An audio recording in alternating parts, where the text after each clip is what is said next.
Hello, my name is Simon. Welcome to Why Is That, a free speech platform where we explore big ideas and the controversies of our time. Hello, beloveds, and welcome back to another episode of Why Is That? This is show number 40, and I still haven't been cancelled. That's probably because I avoid controversial topics. Today's show, Nazism.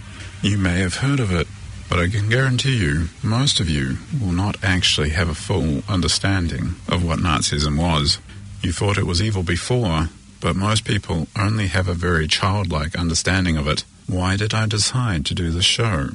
I was watching a video on YouTube, on the Computing Forever channel, about Tommy Robinson. He's English. He grew up in a small town north of London called Luton. He had watched the demographics change due to Pakistani immigration, and he grew up with many Muslim friends. But some of them became radicalized, and the number of mosques in Luton went from 1 to 30, funded by Saudi money, preaching Wahhabism. Some would say extreme, I would say orthodox version of Islam. And the small town of Luton became one of the biggest terrorist recruiting grounds in all of Europe. And he started a campaign to raise awareness of the role of radical Islam in the UK. Tommy Robinson has also campaigned hard to bring to public attention the numerous rape scandals in the UK conducted by Muslim grooming gangs, such as the Rotherham case, where over a 10-year period, 1,400 white British girls were groomed, raped and prostituted out. All the while, the police and politicians covered for it, and they didn't want to tackle the matter because they didn't want to be called racist. For trying to bring all this to light, Tommy Robinson has been called a racist by the UK mainstream media. He's recently got a job with the rebel media, where he's been able to go with a camera crew to confront two journalists from different publications who accused him of being racist and say, well, why did you accuse me of being racist? You know, why am I racist? And they didn't have an answer. But since the UK establishment is trying to sweep under the carpet all these problems, the narrative is he's racist, and he's gone to rallies and, on camera and trying to interview people, and they just go, Nazi scum, Nazi scum. And it's like, how am I a Nazi? To see what I'm talking about, you can go to the Computing Forever YouTube channel, and there's a video, Tommy Robinson, a British hero. I mean, I've seen this used so often, not just recently, over the last few years, trying to shut down conversation and character assassinate people by calling them Nazis. Just look at the hysteria around Trump, also known as Trump derangement syndrome. I think it was Rachel Maddow who described Trump's inaugural speech as Hitlerian, which in itself is hilarious, but it was a joke at her expense, not Trump's. Being an avid student of history, I can tell you, most people get a very sanitized view or a very basic schema to give you the gist of it. And this can allow for distortions. For example, President Donald Trump firing FBI Director James Comey recently. Many in the mainstream media have tried to draw a parallel with Nixon firing Special Prosecutor Archibald Cox, who was investigating the Watergate scandal. Now, this happened in 1972. Do you really think a whole lot of reporters in their 20s, 30s and 40s that were born after the Watergate scandal knows the ins and outs of the affair? I can tell you they don't, because while Archibald Cox was investigating Nixon, James Comey was not investigating Trump. So the allegation that Trump fired James Comey to stop the investigation into the Russia probe, which has been going on for a year and hasn't turned up anything, like Nixon tried to stop the investigations into Watergate, is just, it doesn't work. But there are a lot of people out there that believe the narrative that the mainstream media are pushing. Western society has been living with the scars left by the Second World War. I would say to this day, it is an event that echoes, although perhaps the echo has become distorted. So I'm about to cover some things you may or may not have known or thought about Nazism.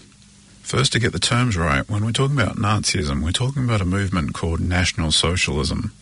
Why do we usually say Nazi? Because a whole lot of people on the left would not want to besmirch the fine name of socialism.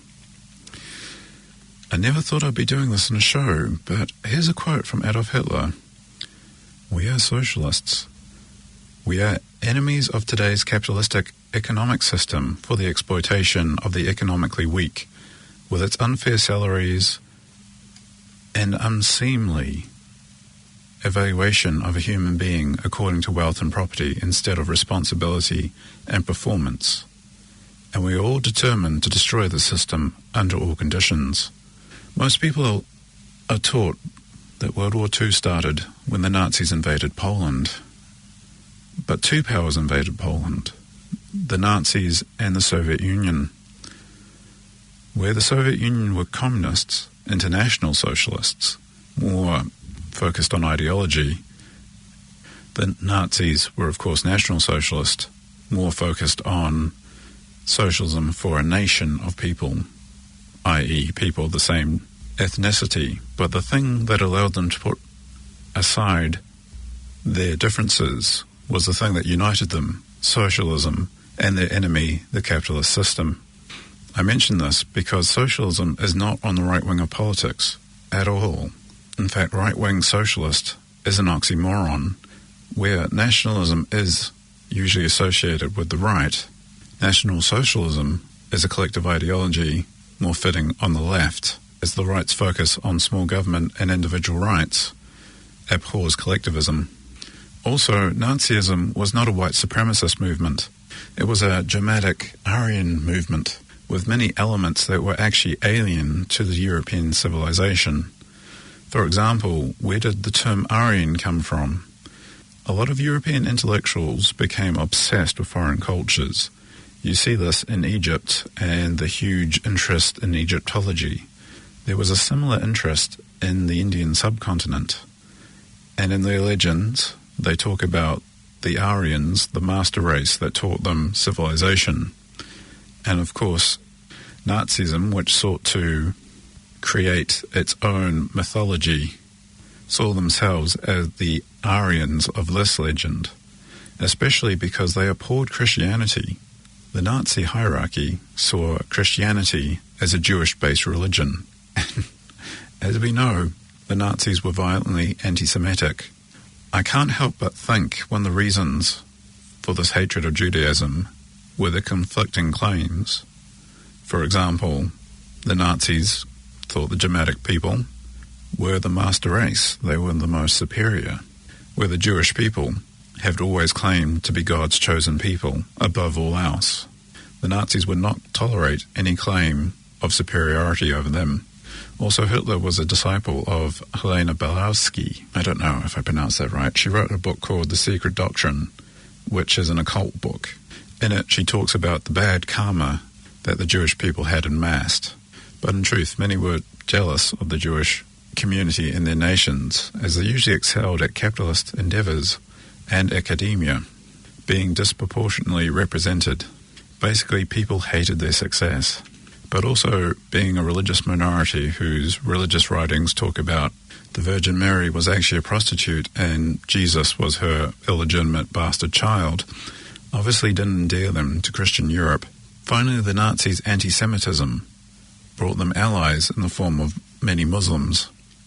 The Grand Mufti of Jerusalem was an ally of the Nazis and allowed them to recruit a number of SS divisions made up of Muslims from the Balkans, such as Bosnians and Albanians, who were used to attack groups like the Serbs that would, decades later, try to ethnically cleanse their old rivals who had allied with the Nazis. But one thing people really don't realize about the Nazis were they failed to launch. Yes, they took over Germany and had union with Austria, and they started the worst war in human history, with many dark periods when they had the upper hand. But the war was a kind of phase one. They intended to win, and they had plans for after winning, which thankfully were never realized. But the general public really don't realize how monstrous their plans were. And if they did, they would not throw around Nazi so easily when they're having their little hissy fits. Most people are unaware Hitler hated Berlin During the free elections that saw him get elected to power, which he consolidated as a dictator, the people of Berlin were not big Nazi voters. And Hitler saw Berlin as a centre of corruption in Germany, a cesspool of the old order. Planning to be victorious after the war, he planned to tear down Germany and build a new capital. Not just rename it, but tear it down. This new capital was to be named Germania. It was meant to be the crown of the German Empire, but it was also designed to crush the will of the entire human race. For example, the Nazis were big into megastructures. They had plans after the war to build gigantic versions of the wonders of the world, like the Parthenon in Greece and the Arc de Triomphe in France, as well as many others, but about 10 times the size. They weren't to play down the glory of the originals. In fact, they planned to talk them up. But the originals were to become the shadows, which would pale in comparison to the monstrosities that looked like they were built by mad gods. One proposed indoor stadium they planned to build, modelled on the Circus Maximus in Rome, was to seat over 400,000 people. I think many of us had seen the movie Indiana Jones and the Lost Ark, where the Nazis are trying to find the Ark of the Covenant. Well, Hitler sent out a whole lot of excavation teams to try to find a number of artifacts that captured the imagination of peoples all around the world, like the Golden Fleece, the so-called Spear of Destiny that pierced the side of Christ, and also important artifacts from different cultures. And the plan was to bring them back to Germany, or Germania. So the great things in many cultures would have been contained in Germania, owned by the Nazis, who in a sense would have stolen the glories of the cultures of the world from times of legend, forcing all to recognize the greatness of the Third Reich. Can you imagine what a soul-crushing blow that would be to the cultures of the world? A kind of forced dominance on the imagination of all the cultures of mankind. Just the insanity of it. Only made possible by a collectivist government. But it doesn't stop there. The Nazis literally wanted to reforge the world, although not directly conceived by them. They wanted to dam the Mediterranean, as in they wanted to build a dam from the Straits of Gibraltar to North Africa and across the Dardanelles and the Suez Canal, and drain a lot of the Mediterranean. Not only creating a lot of hydropower, an insane amount of hydropower, but the Adriatic Sea would have been gone. Corsair and Sardinia would have merged, just as Sicily would have merged with southern Italy. The land in North Africa would greatly expand.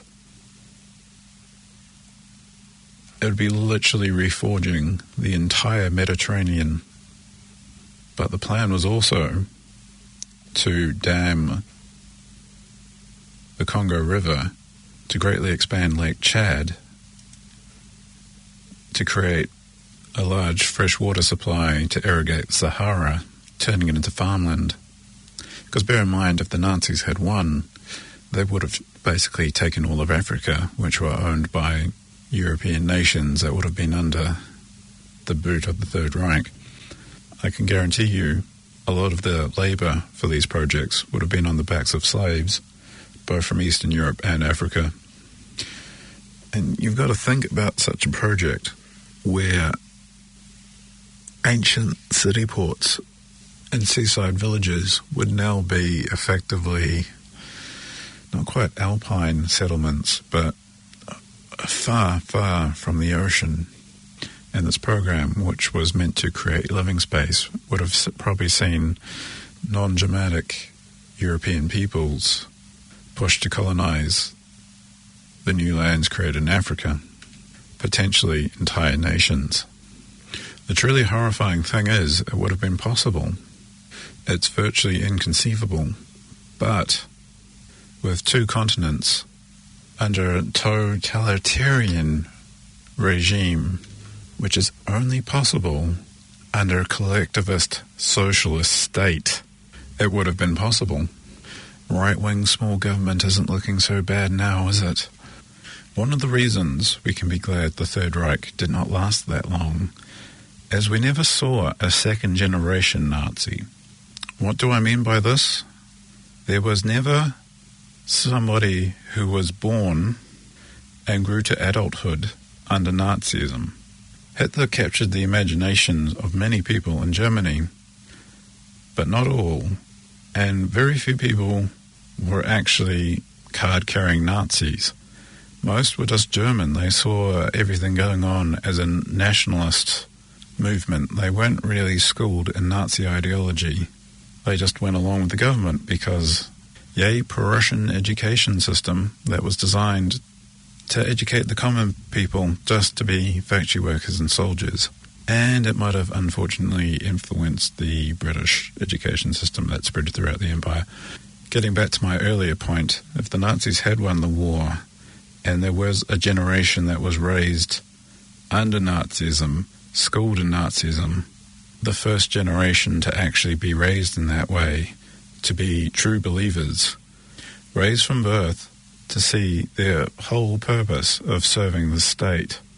Well, I'm glad the world never got to meet such a generation. So when I say the Nazis were evil, as everyone says, I want you to get my full meaning. There's the old saying, power corrupts, and absolute power corrupts absolutely. They planned to have this false idol of the state that would have wielded absolute power with plans to violate the minds of all of humanity and reshape the world itself. And if you think they could pull off one such project, do you think they would stop there? So when somebody just throws around the word Nazi as interchangeable with racist, I also want you to understand how small-minded that person comes across to me, and how, in the ignorance of many on the left, just throwing around the term, have just robbed it of all meaning. This brings us into the second bit of the show, how Nazism is perceived today. Just to lighten up a bit, I think we're seeing the beginning of the process of Nazis being degraded from the ultimate evil to how people perceive pirates and Vikings. Let me explain. When I was growing up, there was the older generation were ones who fought in the war, and my parents were the children of those, veterans, etc. And so I was raised with the whole ultimate evil thing. But you have many millennials and beginning of Generation Z that had no contact with what would be great-grandparents, maybe. They just see somebody says Nazi and everyone freaks out. So online you have a whole lot of sort of edgelord type people who, use Nazi symbolism, etc., because it freaks certain people out and they're just pushing for the reaction. I mean, you have on certain online forums anti-Semitic statements from people. It's, like, oh my God, where's all this anti-Semitic hate coming from? Where it's really, kids enjoying getting the rise out of people. And I suppose it's just not millennials who do it. I mean, for many, many years in English-speaking countries, they have World War II reenactment things. They have a lot of people who really want to be the Germans, the bad guys, and, they can struggle to find people who want to be the Allied side. I remember seeing one report into this, and a reporter went to, one of the reenactments, and, he asked one of the people cosplaying as, one of the Nazis, about, was he racist? And he's like, well, no, I'm Jewish. So you had this Jewish guy playing, a Nazi officer. That might seem a bit bizarre, but it's as time goes on, they're really being relegated to, cowboys and Indians, pirates. I think this is the way it's going to go. Nobody's going to forget they were the bad guys. But with the baby boomers, who are the children of the ones who fought in World War II, reaching retirement age, that collective consciousness of social revulsion is going. I mean, it was 72 years ago, the end of the Second World War, and people might ask, how could such an evil be forgotten? I think people forgot that we allied with the Soviet Union during the Second World War, who killed, after the war, in peacetime, twice as many people, in fact, their own people, than Hitler killed. And I'm sorry, I would say the communists were far worse than the Nazis, where, they had all these megastructure plans and terraform the world and violate, as I said, the imagination and thought of mankind. I mean, the goal of communism was just to completely crush mankind under the most godless, God-forsaken system. The Nazis' world domination plan was to be the superpower that pushed around everyone, where the communists just planned to cover everything. Sure, there might be different communist states, but it was just the enslavement in their most horrific system. So why do we perceive the Nazis as worse? Well, there's two different things. I mean, first, it can't escape anyone's notice that Jewish people make up a lot of the entertainment industry, especially in the States. So they have played a major role in shaping people's views on Nazism. The second unfortunate side effect of siding with the Soviet Union was there was a lot of communist infiltration in the West, including in the entertainment industry and academia. So as their arch enemy, they would have promoted the ideal that Nazism was the greatest evil the world has ever known, and that it was right-wing, even though it was one of their left-wing socialist buddies. I mean, literally an ally of the Soviet Union was Nazi Germany at one stage. And we kind of forget here in the West, not all the world sees Nazism as we do. For example, South America didn't really get involved in World War II and harbored a lot of Nazis after the war. Asia didn't fight the Nazis, and there are all these sort of weird things, like in South Korea, I read about a bar called the Third Reich that was just decked out in Nazi paraphernalia. Of course, the guy who runs it's Korean. They had in Taiwan, for an ad for German air fans, they showed footage of Adolf Hitler because a lot of people in Taiwan associate him with Germany. Of course, the Germans themselves are horrified that their product was in such a way, but the Taiwanese do not share the Western concept of what Nazis were. And probably the most interesting group of neo-Nazis is the Mongolian Nazi Party. I'm not kidding, look them up. There's also a Japanese one, but they're just sort of present, where in Mongolia they actually have profile. There is a whole lot of groups who are neo-Nazis, and not just like these white trash people with white supremacists, some of whom would not pass a Nazi purity test. Celtic and Slavic peoples weren't considered Aryans. But the most disturbing neo-Nazis are the ones fighting for the Ukrainian government against the Russian separatists in eastern Ukraine. Seriously, they belong to a political party that allied with the Nazis during World War II.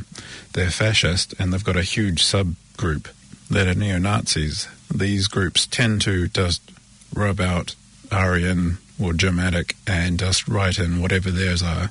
So, there's like a Russian Nazi party. They've just adapted National Socialism to their particular nationalistic brand. But seriously, if you missed that, the US is supplying neo-Nazi militia groups with aid to fight against Russian separatists. They try to hide it, but there's this thing called the internet, which had a lot of pictures circulating of these groups with their Nazi paraphernalia. And then with the number 1488, if you haven't heard of this before, 14, there's this creed of 14 words of white supremacy. I don't know what it is, and I can't be bothered looking it up. And 88 is, H is the 8th letter of the alphabet, so it stands for HH, which stands for Hail Hitler, which is kind of funny because Hitler would have wiped out the Ukrainians. But anyway, in the last bit of the show, probably in the most controversial point, not only would I say that communism was a lot worse than Nazism, I would say Angela Merkel is a lot worse than Hitler. Let me explain. I've talked a lot of times on this show about the migration from the Middle East into Europe and how Angela Merkel has opened up wide the doors and is pressuring European nations to take in hundreds of thousands of Middle Eastern Muslim migrants. They're not refugees, they're migrants. Long before this crisis, a lot of people said the European Union was the Fourth Reich, as it was dominated by Germany. I mean, it is by far the most dominant power. And now with the migration crisis, Merkel is looking to actively change the demographics, making Europe non-European. And if you took all the Japanese out of Japan and swapped them in with Indians, it wouldn't be Japan anymore, and it wouldn't be Europe anymore with the demographics replacement. So you might not agree with me as we're in the process, but at least what Hitler did, there would have still been a Europe. And even if he won, there would be this perverted version of Europe. But what Angela Merkel is looking to do is completely just wipe Europe culturally and ethnically off the map. And just an aside, if Europe goes majority Muslim, and so there's Europe, North Africa, and the Middle East that is Muslim, well, good luck, Israel. You're going to need it. I mean, literally, as touched on earlier in the show, Muslims allied with the Nazis because they liked them because they were highly anti-Semitic. And with the wave of migrants coming into Europe, a lot of European Jews, especially from France, are fleeing to Israel, which is an ethno-state. I remember seeing footage of Muslim migrants in Germany where, you can't own a swastika, if you're a neo-Nazi, they're going to chuck you in jail. And these migrants are just there doing the Nazi salute, going, Hail Hitler, to all these horrified Germans who, of course, would say or do nothing because that would be racist. Insanity. Absolute frickin' insanity. The people who are the most sensitive to such a thing just will turn a blind eye. Because ultimately people are like, well, we've got to remember how evil the Nazis were, lest we forget. So it never happens again. But, we're going to import all these Muslim migrants into Europe from an area which has the worst dictatorships, appear to a totalitarian ideology, which is Islam, which is also anti-Semitic, which hates freedom of expression and freedom of speech, and persecutes minority groups, and throws gays off tops of buildings. And like I talked before about how in Asia and South America, they don't really have a concept of how bad Nazism was. In the West, we don't really have a concept of how bad Islamic countries are compared to Western standards. So we profess to hate these totalitarian ideologies, but are in the process of mass importing one into the West. And why is this happening? Because we forgot all our Western values. We've thrown out reason and evidence and replaced it with feelings. At one time, we had principles and values, and we've seen to reject them for these bizarre double standards.